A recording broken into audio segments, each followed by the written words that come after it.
Welcome back inside Gillette Stadium, everybody. My name is Mike Petraglia, joined as always by Patriots expert analyst for WEEI.com, Christopher Price. Chris, this was not exactly a trap game for the New England Patriots. There was no looking ahead to Peyton Manning and the Denver Broncos. The Patriots, for the fourth consecutive game, come out and score a touchdown on their first possession of the game. And Tom Brady, I don't think he's ever looked better in a regular season game. He finishes 30 of 35, 354 yards, 5 touchdowns, no interceptions, and he has 1,200 yards passing in his last 4 games. I know that's a lot of numbers. 14 touchdowns, no interceptions. I don't think Brady has looked as good as this in years. The last time we saw him approach something like this was last year. He had a 4-game stretch from early November to early December last season where he posted numbers kind of in the ballpark. I'll say that. But you look at what he's done over the last 4 games, the fact that the offensive line is playing better, the fact that you have really a healthy and consistently healthy Rob Gronkowski, the fact that you're getting something out of Brandon LaFell, and I also think the fact that they're playing good complementary football. They're not getting a lot of long fields. They're getting some short fields thanks to a really solid play of the defense. So I think it all kind of comes together. You're getting great numbers from the quarterback. You're getting great offensive numbers from this team. All right. As a matter of fact, the Patriots did take care of business here on Sunday by a final score of 51-23 over Jay Cutler and the hapless Chicago Bears. They were a train wreck. Really, Chris, this game was wrapped up in a 57-second span when Tom Brady found Rob Gronkowski for the second time today on a touchdown. Then he found Brandon LaFell a few moments later. And then the Patriots get to Jay Cutler for a strip sack. Rob Ninkovich scoops it up and rambles in for 15 yards and a touchdown.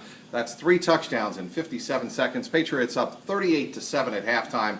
Really, it was a nice day for the Patriots to really kind of relax in the second half and get their minds and bodies rested. You started to think that the Bears, that cut it to 17-7, and you thought that, well, if they could get a stop here before the end of the half, they might cut it to 17-10. It might be a game. But you had those 3 sudden scores toward the end of the first half, and that completely changed the tone of the game. And then adding on top of that, the Patriots came out their first drive of the second half, put another touchdown on the board, and effectively ended the game. It allowed them to get some guys some rest, most notably Rob Gronkowski, who said he was dehydrated toward the end of the game, but he told us in the locker room he could have gone back in if he needed to go back in.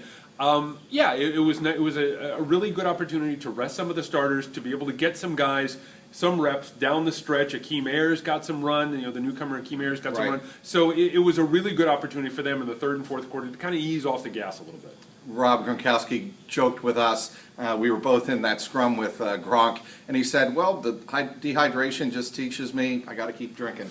Everybody, of course, kept laughing, and it was certainly a laugher at Gillette Stadium. Rob Gronkowski did come out after his 3rd touchdown of the day, which was Gronk really being in beast mode. It was a 48-yard reception. He shedded 2 tacklers, including one of the Bears' defensive backs. It really stiff-armed him and shoved him to the ground on his way to the end zone. To you, Chris, is that a sign that the true Gronk is back? Yeah, I think we're looking at a guy who is back to at least something approximating 100%. This is a guy who looked like he did today. He looked like he did back in 2011 when he was putting up those phenomenal numbers. Brandon LaFell said something to us a couple of weeks ago that I think really rings true. One of my favorite quotes of the year when you're talking about this Patriots team. This is a completely different offense with a healthy Rob Gronkowski, and I think they showed it today. They sure did, and that's a great chance for us to transition to the other big star offensively of the day in terms of receiver for Tom Brady, and that's Brandon LaFell. A lot of people wondered what his value would be for this team. He was even asked after the game. There was a story that came out that the Denver Broncos were interested in him, but of course they did not go with him. They went with Sanders instead. How things might have been different had the Broncos gone with Brandon LaFell, but LaFell very happy to be here in New England. What kind of force can he be for the Patriots offense if he starts clicking with Gronk? The thing that really jumped out off the stat sheet today for me when you're talking about Brandon LaFell, 11 catches on 11 targets. Yep. This is a guy who has very clearly been welcomed into Tom Brady's circle of trust over the course of the last couple of weeks. He is a great complementary piece, and I think he needs to continue to be a great complementary piece of this offense. If for whatever reason you miss the connections to Gronk and Edelman and Vereen, I think he's that good number 4 receiver that you can depend on. And I think over the last 4 games, he's certainly shown that. 11 catches, 11 targets today, had a very big afternoon. There's no reason not to expect him to continue to post the same sort of numbers going forward. Does this change the Patriots' perspective or focus on going out and getting a guy like Vincent Jackson from the Tampa Bay Buccaneers with the trade deadline looming on Tuesday at 4 p.m.? I think it does in the short term. I think that there might be a little bit, and we've used this phrase before, but there might be a little bit of offensive redundancy when you're talking about Brandon LaFell and Vincent Jackson. You already have a guy in LaFell who's been here, who's been in the system, who has now evolved to a point where he is a very dependable receiver in this passing game. So I think it might affect it, at least for the short term. I think when you're talking about long term and you're talking about the future prospects for this passing game, I think that's another matter. But I think right now, as it stands, they might be better served by just having this group going forward. Certainly, we don't want to overlook the defensive effort.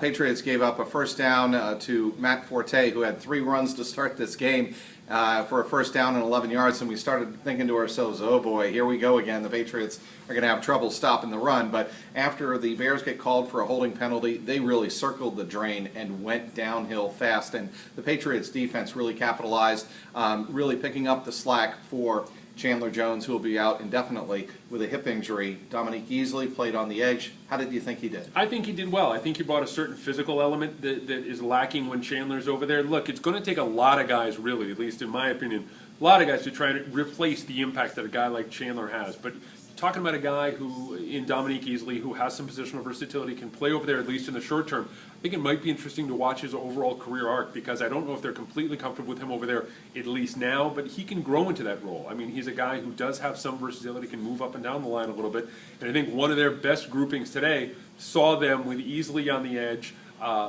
Vince on the other edge, and either Casey Walker or Chris Jones in the middle. So that was one of the more intriguing looks they were able to present in that 3-4. That might be one of the better bets they have going forward defensively. Okay, the Patriots laid to rest any doubt about possibly looking ahead too much to the Denver Broncos. Peyton Manning with a 51-23 dispatch of the Chicago Bears. Now we can, in earnest, talk about Peyton Manning and the Broncos this Sunday, as it'll be a matchup, as Darrelle Revis told us after the game, of the 2 best teams in the AFC. We'll see who comes out on top. What will be the theme? I know you had written before about potential revenge for the Patriots. They want to settle a score. What will be the themes this week? I think there's a little bit of both. I think you're talking about a team in New England who wants to get a little bit of retribution for what happened last year out in Denver. I think Manning throwing for 400 yards on this pass defense, some of the defensive backs, particularly Devin McCourty, talked to me about it in the locker room. Mm-hmm. They remember that. They have long memories, you know, and they remember that day, and they remember how everything went down. That went from a 13-3 game to a 20-3 game after Manning's absolutely surgical performance on that first drive of the second half, if you remember. I think there's also a measuring stick aspect to it, because we've seen Denver put up phenomenal numbers over the course of the first half of the year, and I think the Patriots want to get a sense of where they fit in the overall scheme of things in the AFC. Look, if Denver comes in here, the Patriots have to play, I think, at least from my viewpoint, a perfect game to win. But that's possible. You know, they could come out, they could force some turnovers, they could play an incredibly efficient game offensively, they could get a really solid game on special teams, they could come out of this thing with a win. But I think, to Revis' point, as he told us in the locker room, right now this is a battle for first place in the AFC.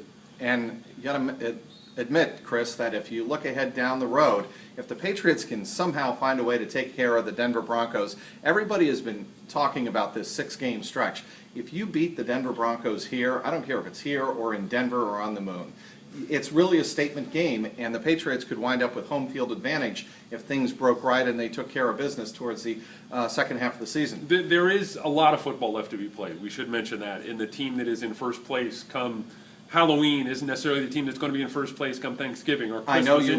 I know you like to say we don't know anything. Exactly. We don't know anything. I mean, we're sitting here in the way the AFC is breaking. You know, the Colts are losing to the Steelers on the road. You know, things are going up and down, and it's going to take some time for you know, everyone to kind of sift it, you know, kind of sift it out and see who's there. One of the things we said on the radio this morning is you can pretty much sit there and say, okay, you know what, Denver's probably going to be the #1 seed in the AFC. Even if the Patriots win next week, you know, things might go back and forth. The rest of the teams, you could probably put 5 or 6 teams in a hat and pick them out and say, okay, they're going to be the #2, they're going to be the #3, they're going to be the #4. It's going to take time for the playoff picture to come into a sharper focus, and I think we're going to know more, though, after this week when the Patriots meet the Broncos. It is going to be a fun week for sure, leading up to next Sunday here at Gillette Stadium when the Patriots take on Peyton Manning and the Denver Broncos. We'll have complete coverage on WEEI.com. Christopher Price, Ryan Hannibal, and yours truly, Mike Petraglia, on the website, providing you all the in-depth coverage and analysis. The final again here on Sunday. The Patriots take care of business behind Tom Brady's 5 touchdown passes, walloping the Chicago Bears by a score of 51-23. Christopher Price, I'm Mike Petraglia, WEEI.com.